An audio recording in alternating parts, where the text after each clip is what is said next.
Ayo, what's up? Welcome back to sa ating channel dito sa Bobs TV. Alright, so tayo nagbabalik-balik mga kababayan at ito, pag-usapan natin, no? VP Sara Duterte, may panibagong banat na naman mga kababayan, no? Hindi mo akalain na magagawa niya po itong bagay na to. No, grabe, marami po talagang nagulat, no, at nag-react dito po sa ginawa na to ni VP Sara Duterte. Okay, so yan ang ating alamin ngayon at pag-uusapan. Pero syempre, bagong lahat, please don't forget to subscribe, like, share, at comment dyan sa comment section. At syempre, shoutouts tayo sa mga followers at subscribers natin dyan. Maraming salamat sa inyong suporta. Okay, so eto nga lang mga kababayan, no, talaga namang nagulat ang ating mga kababayan. At grabe, no, marami tuloy nagtatanong, paano kaya ito nagawa ni VP Sara Duterte?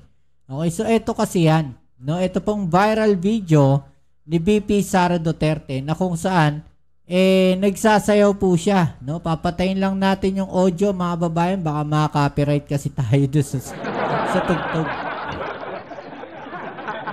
Ito, viral na viral to ngayon, itong pagsasayaw ni VP Sara Duterte.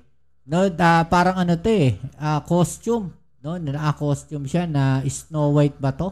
Mga kababayan, no? Snow White nga. No, di nagpahuli si Vice President Sara Duterte para sa selebrasyon ng Halloween sa costume niyang Snow White sa isang party nitong October 17. Di ba? Pa-party na lang si Snow White. Tapos yung Pangulo natin, trabaho ng trabaho. Tapos sasabihin nila, nito mga didilis na to, mga babayan, no, na napakasipag daw ni Vice President Sara Duterte. Paano niya nagagawa na magsayaw-sayaw pa ng ganito, mga babayan, samantalang ang daming dapat gawin, no, sa ating gobyerno. Ang daming dapat gawin bilang Vice President, mga babayan, no, ng Pilipinas. Diba? So panoorin muna natin tong video na to mga babayan dahil talaga namang viral na viral to ngayon. Ayan, no? Oh. Ha? Masayaw-sayaw pa, oh. Oh, ha? Oh, ha? Oh. Parang Macarena lang, oh. Oh, ha? Migot-ikot pa, oh. Grabe mga babayan. Parang lalo siyang lumobo rito Sabi nga ng kababayan natin, may nabasa ako, hindi ko na matandaan kung nasan yun. Parang mas natawa ako doon sa komento, parang mas bagay daw pagka si Fiona raw wala raw effort. He said, yung asawa ni Shrek, si Fiona, yung kulay green. Imagine ninyo yan mga babayan, ang daming problema ng ating bansa pero nagagawa niya pang sumayaw na ganyan. Siyempre, yung mga didilis, tuwan-tuwa dyan mga babayan. Sasabihin nila na, ay, nagre-relax lang, no, yung ating Vice President, si Sara Duterte. Pwede naman niyang gawin yan. Pero naisip nyo ba, no, na kung yung Pangulo natin ang gagawa ng isang bagay, let's say, yun nga lang pagka kumakain, pati yung pagkain, sinisita na itong mga didilis na to. Diba? Lahat ng gagawin ng Pangulo natin, pangit para sa kanila. Kahit yung pagpunta doon sa mga proyekto, na mga ghost project, no, may nasasabi pa rin sila na hindi maganda. Samantalang ito, kitang-kita na, no? Ayan, nagsasayaw lang. Diba? Sayaw-sayaw, pa-attend ng Halloween party. Party si Snow White, mga babayan. Diba? Oh, sabi ng mga babayan natin, no, nakakaawa ang Pinas kung ito magiging president, pagtatawanan lang ng ibang bansa. Sayang ang pera ng taong bayan dito. Diba? Nung si Lenin naggaganyan, pangit sa paningin nila. So, for now, mas pangit tignan. Di naman niya ginagawa dati yan. Ganyan na panguuto gagawin sa mga didilis nila. Ito, basahin nyo na lang. May napamura po. Diba?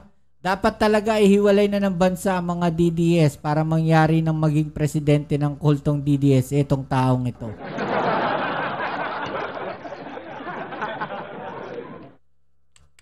Kawawa Pilipinas, mga babae. Ito pa isa niyan, mga babayan, no? Oh, ano sabi? Yan din yan eh. Diba? Ano sabi sa kanila? Dito ka lang makakita ng Pinas, sa Pinas ng BP na ganyan. Mas gusto yung mangkiningkoy at mag-travel ng mag-travel kaysa magtrabaho.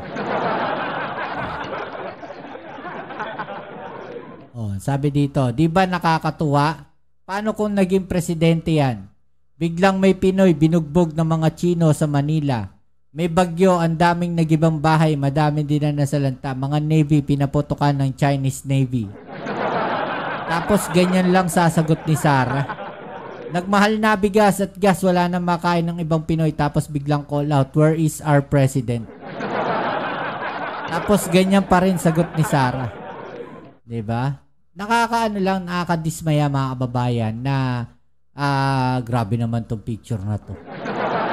O ganyan. Ito, mas cute to mga kababayan. Pinag-comment ko. Isit. Ayan o, si Fiona raw. Loko. Fiona, wag ka mag-costume, sabi. Kulit.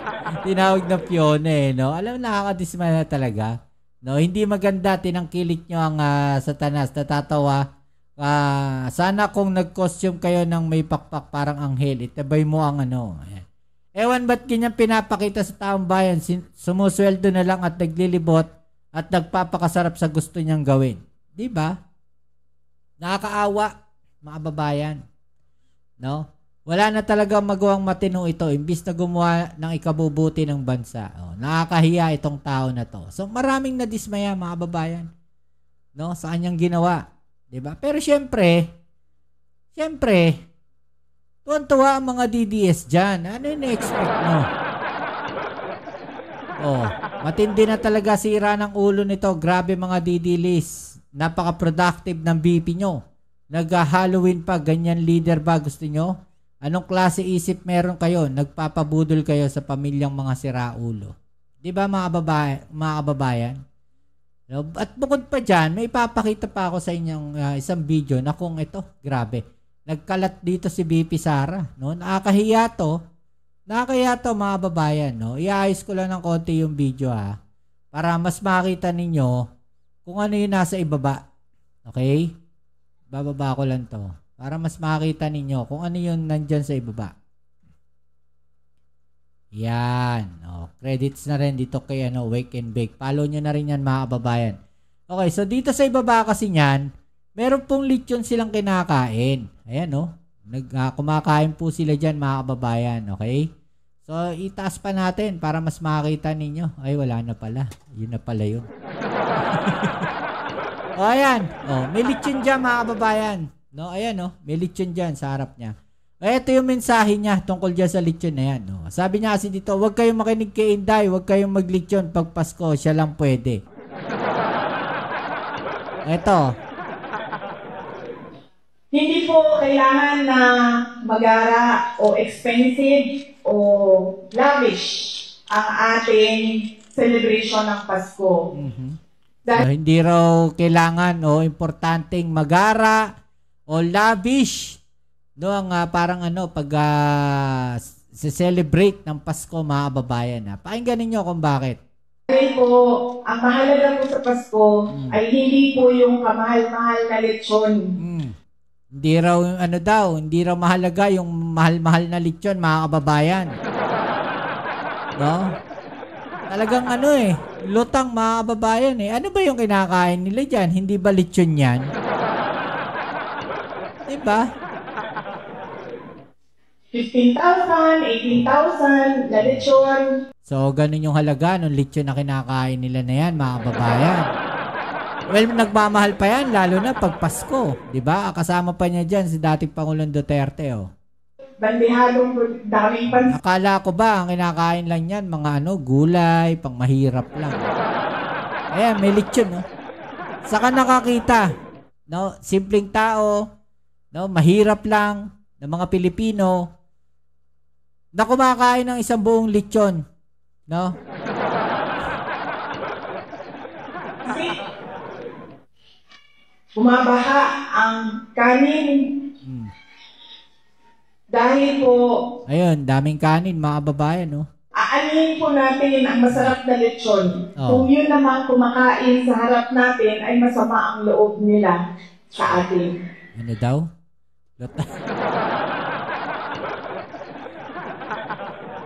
Anin daw yung yung lechon. Ulitin nga natin. Kung yun naman kumakain sa harap dahil po, aanin po natin ang masarap na lechon. Oh, aanhin daw natin ang masarap na lechon. Kung yun naman kumakain sa harap natin ay masama ang loob nila sa atin. Oh, kung yan namang kumakain sa harap natin, masama ang loob nila sa atin. Parang sinasabi niya, anin mo yung mamahaling handa. No, kung yung kasama mong kumain sa pagkainan, masama ang loob, no, sa isa't isa, parang gano'n. So parang sinasabi niya dito na yung mga kaharap niya rito, yung mga kasama niya kumain dito, masama ang loob nila sa isa't isa, parang gano'n. Okay, sino ba yung kasama niya dito? Dating Pangulong Duterte. Oh.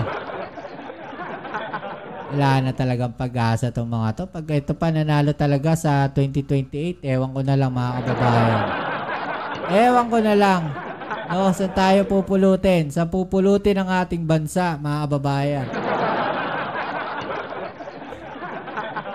O ano masasabi po ninyo dyan, no? I-comment sa ibaba yung mga opinion na tatay niyang pag-usapan. Alright? So yan muli, kita tayo sa ating next video upload. Dito muli yan yung Kuya Mobs sa Mobs TV. Peace and out.